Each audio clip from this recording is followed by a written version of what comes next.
Watch what I can do. Expecto Patronum! Hey everyone, today I've got your Fantastic Beasts and Where to Find Them movie review. A wizard entered New York with a case full of magical creatures. What could possibly go wrong? So as far as the story goes, based off of the book by J.K. Rowling, this movie is set long before the events of Harry Potter in that universe.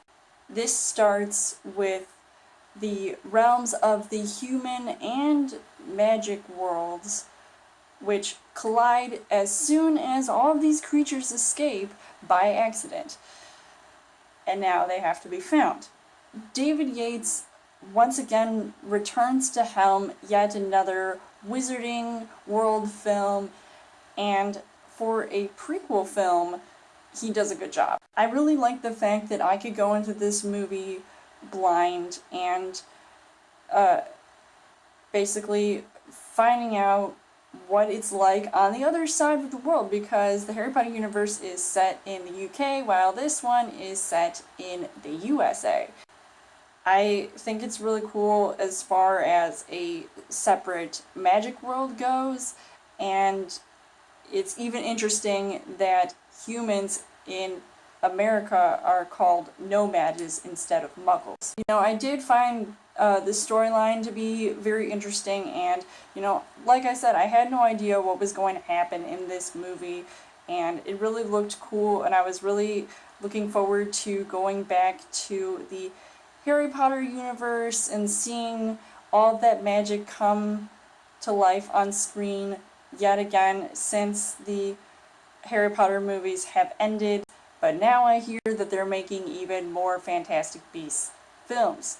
So it might work out, but then again, I don't know how well that will be. So as far as the casting goes, you've got Eddie Redmayne, who plays Newt Scamander. He is this zany, brainy wizard who, I think does a really good job, in character, and, I just find his role to be really funny and, cool at times, and, obviously he may get misunderstood, but he does really sell it in this role. Catherine Waterston, who plays Tina Goldstein, and she's sort of a part of this group of people who are working in the magic world, and she's surprisingly going after Newt Scamander, and then they become friends, and now they're trying to find all these magical creatures, and so they're tag teaming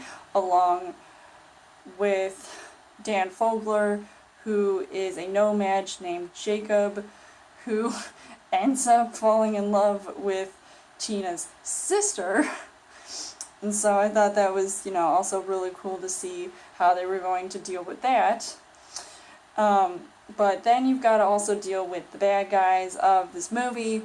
Colin Farrell, who plays Graves, and he's, just, I don't know, he's got an agenda, something up his sleeve. He's always trying to, be like the bad cop and, try to get stuff done, impress the magical people, but sometimes that doesn't always work. And then you've got, other roles in this movie, in Ezra Miller, who I found to play a very interesting role, and one that, I still need some explaining with what was going on there, but that might change when there's a surprise cameo in this movie that I kind of figured out after this movie came out and before I ended up seeing it, so I already sort of knew, but it was all the big reveal I thought was really cool. Things that I did like about this movie: I loved all the different creatures that were involved in this movie, some big, some small, some strange looking, some cute.